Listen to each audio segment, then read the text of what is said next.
बेगूसराय में कोई ऐसा शख्स है ही नहीं, कोई भी ऐसा नहीं। हम चैलेंज करके कहते जो मीरा सिंह के सामने आकर के खड़ा हो। देश की पहली महिला लाइन्स गवर्नर बन के गए, जिसका कि अमेरिका में भी बहुत अच्छा से स्वागत हुआ। बेगूसराय में एकमात्र मीरा नर्सिंग होम था जो जहाँ भी कोई आपदा हो उसकी सेवा करते आगरा। और ठाकुरबाड़ी का जमीन जल्दी जल्दी बेचना शुरू करते हैं, क्योंकि उसको जब बेचेंगे तब ना उस पैसा से नेतागिरी करेंगे। तो जब मंदिर का ही जमीन बेच बेच करके नेतागिरी चल रहा है। अभी हम बेगूसराय विधानसभा में हैं और हमारे साथ आम आदमी पार्टी की प्रदेश उपाध्यक्ष और यहाँ के बेगूसराय विधानसभा के प्रत्याशी के रूप में डॉक्टर मीरा सिंह जी हैं। सबसे पहले आपका स्वागत है बिहार जू में। Thank you, thank you. पिछली बार जब हमने आपका इंटरव्यू लिया था तो आप कहे थे कि सबसे पहला सिंबल हम लेके आए तो सबसे पहला नॉमिनेशन भी हम करवाएंगे, लेकिन ये नहीं हो पाया, क्यों? ये जब यहाँ एसडीओ साहब के यहाँ खबर गया उनसे नॉमिनेशन का फॉर्म चेक कराने, तो वो बोले कि चुनाव आयोग का नोटिफिकेशन ही नहीं आया, इसलिए आपका नहीं हो सकता। नॉमिनेशन का तो 10 तारीख से स्टार्ट था, 17 तारीख तक। हाँ, लेकिन ये सरकार की गलती है ना कि वो 10 से 17 तक वो नॉमिनेशन अनाउंस कर दिए और उनका नोटिफिकेशन आता है शाम को शाम को आता है। अच्छा मैम, जैसे बहुत सारे लोगों का सवाल है कि डॉक्टर मीरा सिंह डॉक्टर हैं और वो सरकारी सेवा में भी रहे, तो जब कोई भी अगर दिखाने के लिए गया तो फीस लिए देखे, तो इसमें सेवा कहाँ की? बेगूसराय के लिए लोगों के लिए क्या किए? बेगूसराय की जनता को पता ही नहीं है कि मीरा सिंह जब पेशेंट देखते थे ना, तो वहाँ पता ही नहीं चलता था कौन फीस दिया कौन नहीं दिया। जो दे दिया, नहीं दिया तो कोई बात नहीं। ऐसा बेड़ा प्रैक्टिस जिंदगी भर हुआ है। बेगूसराय विधानसभा के लोगों के लिए क्या किया, मेरा ये सवाल मैम यही था। इसका जवाब थोड़ा सा दे दीजिए, क्योंकि बहुत सारे लोग जो है ये सवाल बार बार करते हैं कि डॉक्टर मीरा सिंह जब आ गए, चुनाव आ गया तो नॉमिनेशन करवा लिए, तो बेगूसराय के विधानसभा के लोगों के लिए क्या किया? क्या विधानसभा के लोगों के लिए किया या पूरा जिला के लिए? हमने तो पूरा जिला के लिए किया, कोई पर्टिकुलर जगह को नामित करके हमने कभी काम नहीं किया। पूरे जिले के लिए हमेशा काम किया। शुरुआत में जब हम आए तो यहाँ तो क्राइम ही क्राइम होता था, जिधर आवाज सुनो पुटका, इसका मतलब वहाँ गोली लग गया। तो फिर हम लोग दौड़ते थे ब्लड बैंक में, क्योंकि पहला ब्लड बैंक भी बेगूसराय में 1980 में ही हम लोग दिए थे, क्योंकि उसमें बहुत क्राइम हो रहा था, ब्लड की बहुत जरूरत पड़ती थी। तो हम लोग 1980 में ब्लड बैंक दिए थे और उसके बाद से हम लोग सबकी आम आदमी की सेवा में लगे रहे। उसके बाद देखिए यहाँ पर जब आए थे तो मेडिकल नाम का कुछ चीज ही नहीं था, ना हॉस्पिटल में कोई व्यवस्था था और ना कोई ऐसा नर्सिंग होम था। तो हमने पहला नर्सिंग होम दिया बेगूसराय में और लोगों को दिखाया कि नर्स कैसे काम करती है, स्टाफ कैसे काम करते हैं हॉस्पिटल में, ये देखिए। और लोगों को सीखने की आवश्यकता है। और भी हॉस्पिटल खोले, वो भी देख करके खोलने, इसमें कोई दिक्कत नहीं है। और उस समय ऐसा होता था कि कोई भी लवारिस अगर आ जाता था, रोड एक्सीडेंट हो गया, ट्रेन से कट गया, जो कहीं बाहर से आ रहा है जिसको कोई देखने वाला नहीं है, तो वैसे वैसे व्यक्ति को हम लोग मीरा नर्सिंग होम के तरफ से फ्री ऑफ कॉस्ट देखा जाता था।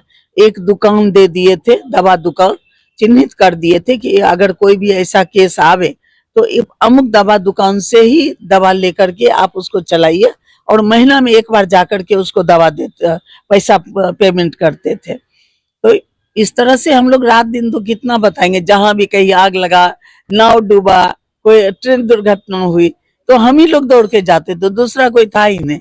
बेगूसराय में एकमात्र मीरा नर्सिंग होम था जो जहां भी कोई आपदा हो उसकी सेवा करते आगरा। वहां से बढ़ते बढ़ते हम लोग फिर आगे बढ़ते गए, गवर्नर भी बने, लायंस गवर्नर बने बेगूसराय से ही, बेगूसराय लायंस क्लब से ही गवर्नर बने। गए देश विदेश घूमे, उसमें भी देश की पहली महिला लायंस गवर्नर बन के गए, जिसका कि अमेरिका में भी बहुत अच्छा से स्वागत हुआ। और सब जगह था कि ये साड़ी पहन के गए थे, इसलिए लोग अजब ही से देखते थे, सारा फोटो खींचते थे कि साड़ी। वो लोग को समझ में नहीं आता था कि 5 हाथ का कपड़ा क्यों लपटे हुए हैं शरीर में। तो इस तरह का बात वो लोग करते थे वहां अमेरिका में। खैर वहां से आए, उसके बाद अमेरिका से आते ही आचार्य किशोर कुणाल ने हमको नौलक्खा मंदिर का ट्रस्टी बना दिया। ट्रस्टी बनने के बाद ट्रेजरर भी बन गए, कोषाध्यक्ष भी बन गए। तो जब नौलक्खा मंदिर में हम इन्वॉल्व हुए, तो मंदिर में जब गए, पहले तो पूछे कि भाई मंदिर में पूजा पाठ तो हमको करने नहीं आता। सर हम तो डॉक्टर हैं, तो हम क्या करेंगे मंदिर में जाके? तो बोले जाइए देखिएगा, तब समझ में आएगा कि वहाँ कितना जरूरत है आपका। जब नौलखा मंदिर में गए तो वहां तो 10 फीट ऊंचा ऊंचा जंगल, घुसने का जगह नहीं। खैर किसी तरह घुस के गए। तो मंदिर में जब गए, प्रवेश किए, तो सारे क्रिमिनल भरे हुए थे। सब जगह बाउंड्री पर क्रिमिनल एक लाइन से बैठा हुआ।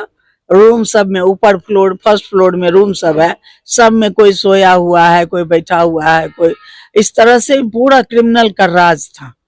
तो उस समय तो देख लिए, मेरे साथ वीडियोग्राफी भी, ग्राफर भी गए थे, तो वो वीडियो ले रहे थे सबका। तो हम बोले एक एक का चेहरा ले लेना, ताकि ये पता चले कि कौन कौन यहाँ बसता था आज तक। तो हम लोग बड़ा पोलाइटली सबसे बात करते गए। जैसे इधर बात करने के लिए घूमता था, उसका वीडियो हो जाता, चेहरा क्लियर हो जाता था। मेरा मकसद तो एक ही था कि जब ऊपर चढ़ेंगे, हो सकता है मरिए क्या, कोई बात नहीं, लेकिन सबका फोटो चेहरा का जरूर लेना। तो सबको बोल के ही चढ़े थे कि जब क्रिमिनल है तो कुछ भी कर सकता है। और जब ऊपर चढ़े तो बोला ही कि यहाँ क्या करने आए हैं, जाइए जाए अपना घर। कितना आया गया, आप भी आए गए। हम बोले ऐसा ये अंगद का प्यार है ना, जहाँ गड़ गया वो उखड़ता नहीं, और ना कोई उखाड़ने वाला है। इसलिए ये आप लोग आश्वस्त रहिएगा कि अब आ गए तो आ गए, अब जाने का कोई सवाल नहीं उठता है। उसके बाद तो हम लोग कार सेवा करना शुरू किए। 6 महीना कार सेवा किए तो जमीन पता चला नौलखा मंदिर का। और उसके बाद तो सुबह के सुबह 2 घंटा करते ही थे। शुरू में 6 से 10 किए, उसके बाद 6 से 8 किए। सुने नौलखा मंदिर का जमीन भी बिक गया मैम। नौलखा मंदिर का जमीन 18 एकड़ जमीन हम लोग के ज्वाइन कर दे के ट्रस्ट के पहले ही बिक गया, जो कि महंत राम जीवन दास बेचे थे। तो उनको पावर नहीं था बेचने का। तो अभी कोर्ट केस हुआ, हाई कोर्ट हुआ, सुप्रीम कोर्ट हुआ। सुप्रीम कोर्ट से भी ऑर्डर आ गया कि महंत को पावर नहीं था, इसलिए उसको खारिज कर दिया। खारिज कर दिया और यहाँ तक कहा गया कि जो भी जमीन बिका वो उसको वापस कर दे, नहीं तो सब पर बुलडोजर चलेगा। ये सबको कहा हुआ है कि जो जमीन खरीद रहे हो सोच के खरीदो। तो वो आप जान ही रहे हैं कि 18 एकड़ जमीन कौन लिया है। जो आजकल बड़े बड़े नेता होते हैं वही लेते हैं, दूसरे को तो हिम्मत नहीं है कि वो महंत का जमीन खरीद लेगा, ठाकुरबाड़ी का जमीन खरीद ले। अरे ठाकुरबाड़ी में तो दाम देने जाता है, कोई लेने थोड़ी जाता है। यहाँ तो लोग लेने जाते हैं। अगर कोई बन गए नेता तो वो सोचते हैं कि जहाँ का जमीन हड़प सको हड़प लो, चाहे जितना हड़प लो। वही उसी में मेरा नौलखा का 18 बीघा जमीन भी गया। तो वो जमीन तो अभी आप सब लोग को दिख ही रहा है। और आप सब लोग वैसे नेता को वोट भी देते हैं। वैसे नेता को तो दबा देना चाहिए गांव से, लेकिन वोट भी देते हैं। ये बेगूसराय की जनता, इसकी खासियत है कि जो हड़प लेते हैं ना उनको ज्यादा वोट देते हैं बढ़ चढ़ के, वो अच्छा नेता है। क्योंकि वो, आखिर कौन है वो नेता जिनके बारे में आप चर्चा कर रहे हैं? ये कौन नहीं जानता है, हर कोई जानता है। जिनको आप वोट देते हैं कैसे नहीं जानिएगा, उनको जिताते हैं। क्योंकि ये मंदिर का जमीन हड़पे हैं, बहुत अच्छा कल्याणकारी काम किए हैं बेगूसराय के लिए। तो वो उनको तो वोट देवे न कीजिएगा।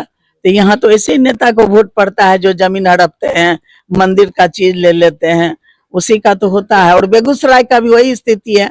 बेगूसराय में भी पिछले बार पिछले कई साल भी पहले उन्हीं को जिताया गया।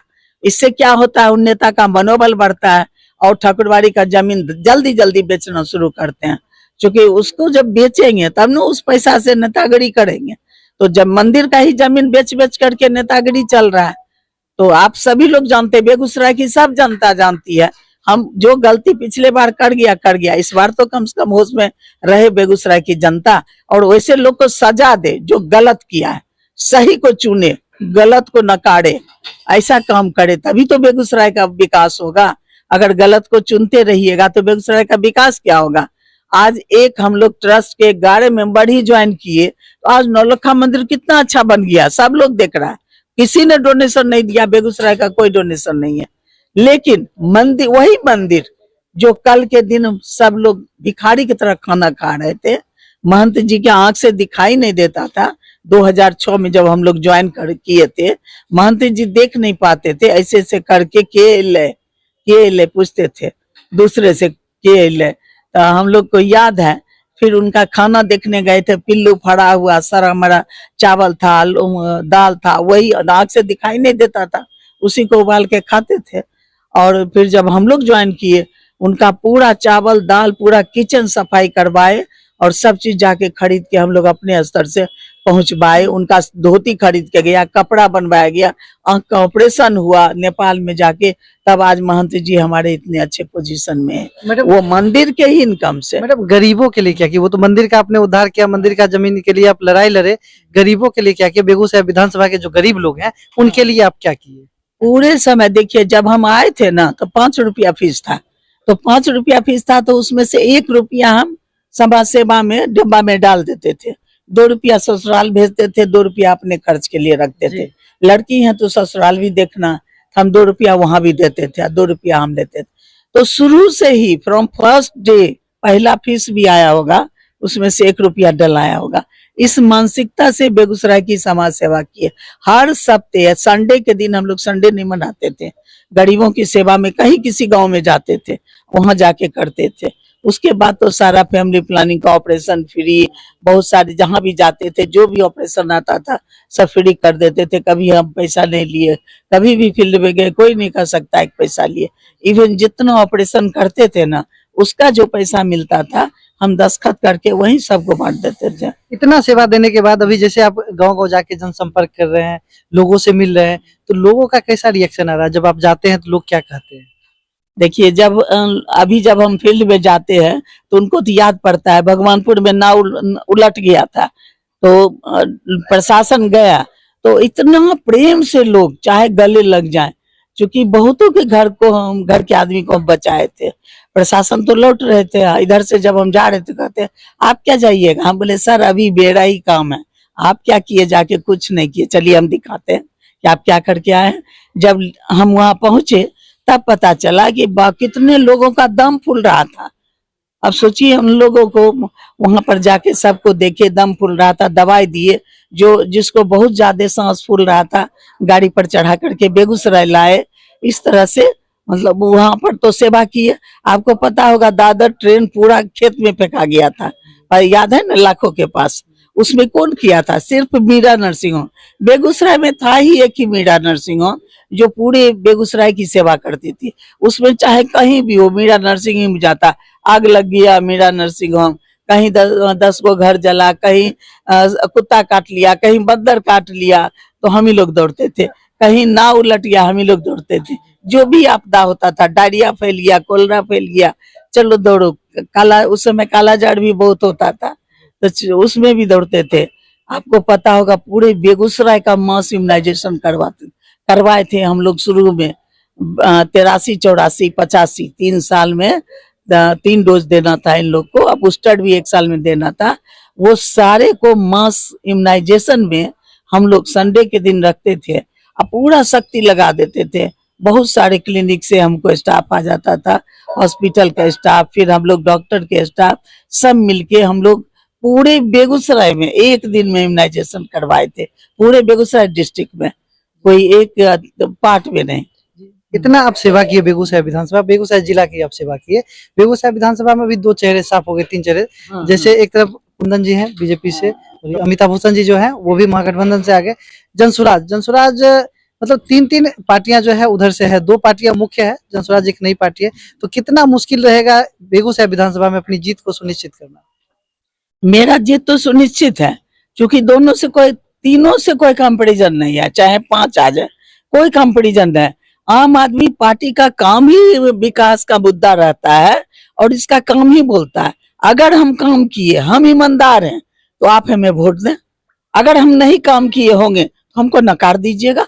बेगूसराय में कोई ऐसा शख्स है ही नहीं, कोई भी ऐसा नहीं, हम चैलेंज करके कहते, जो मीरा सिंह के सामने आकर के खड़ा हो जाए, आंख में आंख मिला करके सामने बता दे, कोई भी ऐसा व्यक्ति नहीं है बेगूसराय का, चैलेंज करके कह सकते। फिर ये इन्हें गिने 4-5 क्या, कोई चोर कोई कुछ, क्या कहिएगा, है कि नहीं?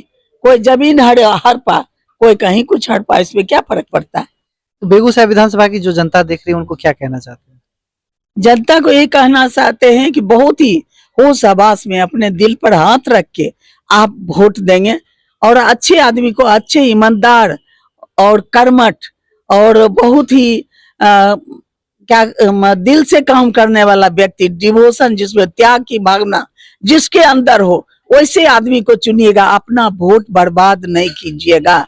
आप जहाँ सोच समझ के अच्छे नेता चुनिएगा जो आपके बेगूसराय का विकास करे और पूरे पूरे बिहार का विकास करने में उसका योगदान हो।